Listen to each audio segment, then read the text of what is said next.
Cerco di recuperare dei pezzi di dipinti antichi, dei particolari, oppure alcuni frammenti e invece di restaurarli li reinvento. Ridipingo le parti che mi interessano e poi le brucio, le attualizzo per reinventare la classicità, quello che mi piace fare.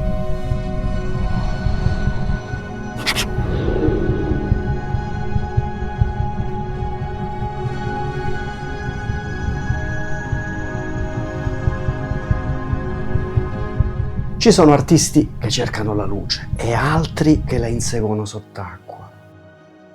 Francesco Minuti costruisce mondi che non sono destinati a essere visti da tutti, ma solo da chi ha il coraggio di immergersi.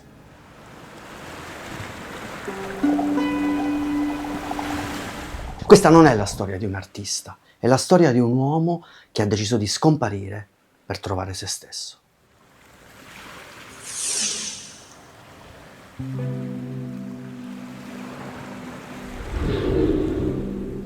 Fra 1000 anni, un sub che magari sta facendo i fatti suoi e trova le tue opere, tu ci pensi a questa cosa? Come te l'immagini? Sarebbe fantastico, diciamo che lo scopo dell'artista è proprio lasciare una traccia indelebile nel mondo e alle generazioni future. L'immortalità dell'arte credo sia una delle prime cose che l'uomo artista pensa quando crea. Quindi perché no, trovarle in mare sarebbe straordinario. Atlantide non è mai esistita finché qualcuno non ha deciso di costruirla davvero. Diciamo che è nata quasi per gioco, o forse per evasione, non lo so. Non si dovrebbe dire, però io scappavo durante il lockdown e dovevo andare in mare.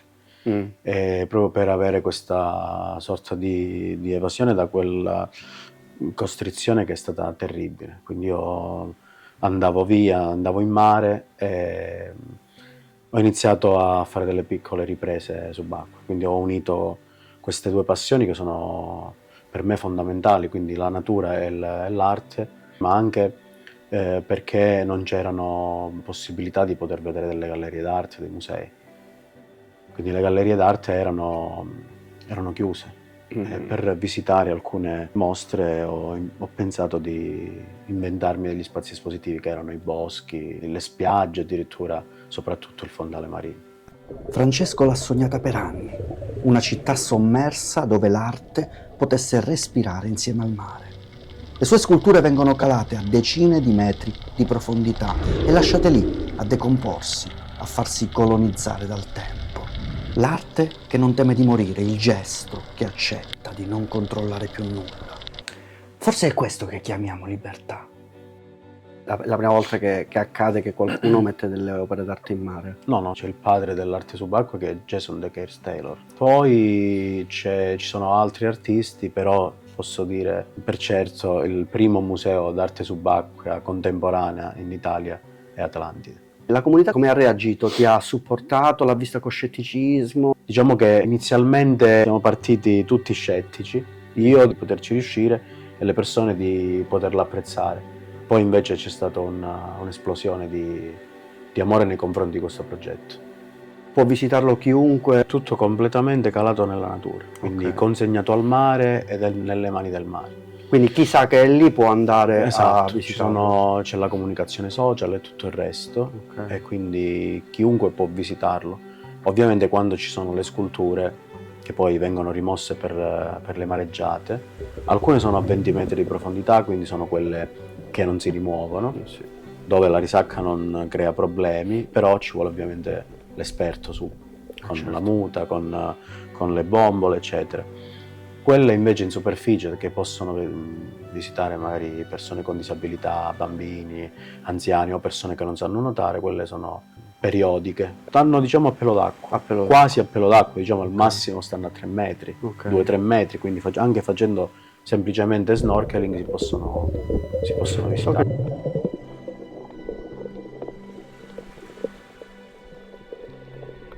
Lì sotto non ci sono applausi, c'è solo il silenzio e il rumore di qualcosa che cresce.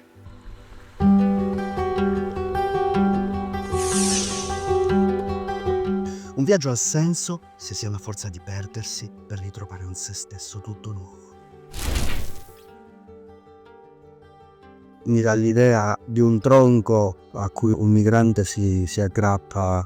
Questi sono dei veri e propri pezzi di barca di relitti. In questo momento sono esposti alla Galleria Nazionale di Cosenza e presso la Ivy Brown Gallery di New York. Sono oltre 200 pezzi di frammenti di imbarcazioni che ho raccolto in varie spiagge del mondo dopo sbarchi o tragedie. Sono tutti pezzi di relitti, di barche realmente esistite che hanno navigato, che hanno trasportato delle anime. Quindi questo è un pezzo di una barca realmente esistita, quello è un ritratto di un migrante.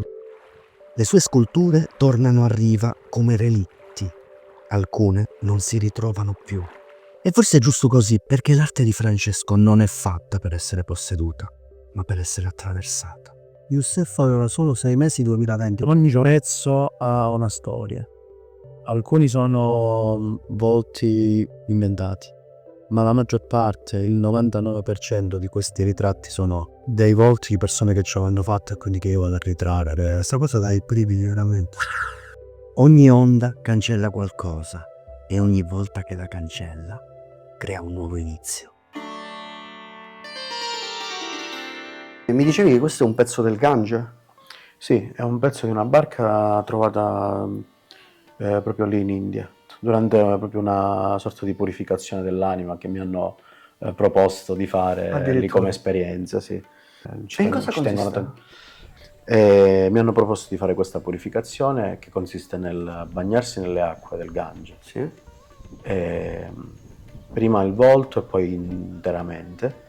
Ok. E poi si accende una sorta di piccolo lume all'interno di una piccola coroncina di fiori che si lascia andare via nel fiume. Questo è un pezzo che ho raccolto insieme a tanti altri pezzi con persone del luogo. È un dipinto ad olio di una persona che ha fatto la purificazione con me, che era una ragazzina che mi ha proposto questa cosa con la mamma e insomma, la sua famiglia.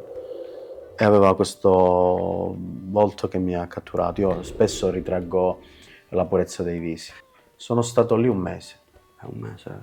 Tra India e Sri Lanka. Ah, ok. Lo Sri Lanka poi tra l'altro è fondamentale perché anche lì c'è una mia opera. Ah, dove? Del progetto Atlantido, del progetto Atlantide, a Mirissa. Ah, ok. Mirissa, Secret Beach, c'è questa piccola scultura che è lì nei fondali. C'è un pezzo di te in molte parti del mondo. Sì, sì, sì, e soprattutto ci sono molte parti del mondo dentro di me che mi hanno creato come una sorta di puzzle, mi hanno composto e si vede nelle opere.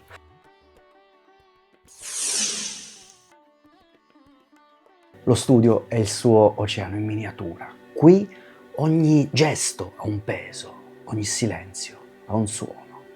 È stato il mio primo dipinto su tela. Sì? Il primo in assoluto. C'è sia la natura morta C'è la natura morta, c'è la prospettiva del tavolo.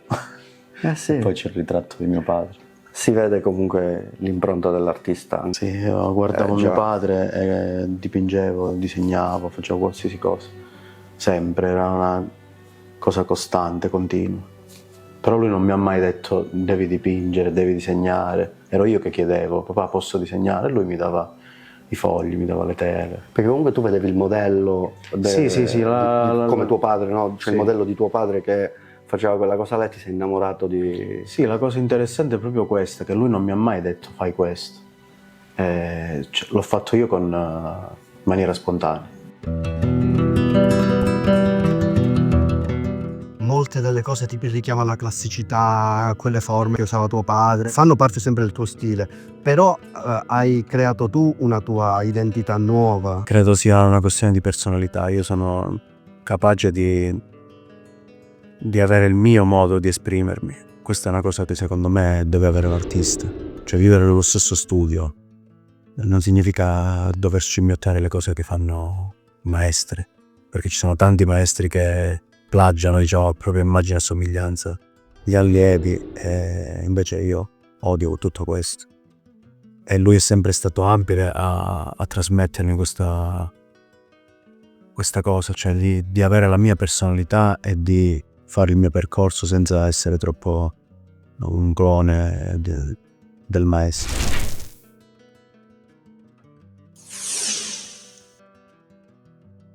Forse in fondo tutti noi abbiamo un luogo speciale che stiamo cercando, qualcosa che ci richiama in modo forte da dentro e che non smette di tirare finché non troviamo il coraggio di tuffarci. Ho iniziato a trovare dei libri antichi, mi affascinava la carta, poi io sono un amante di tutti gli oggetti ritrovati, come ha sempre fatto mio padre. Abbiamo sempre cercato roba che poi abbiamo rielaborato o riutilizzato, quindi roba di scarto. In questo caso i libri con queste scritture molto sbiadite o invecchiate dal tempo, dalle muffe, eccetera, mi è venuta questa idea di ricrearli proprio questi libri, quindi anche utilizzando poi dei pezzi di pagine realmente esistenti, eccetera. Sono delle piccole sculture che poi diventano supporti pittorici, quindi è una sorta di scultura-pittura che racchiude, diciamo, delle piccole memorie. Quando parliamo di libri d'artista, per me queste due parole sono fondamentali.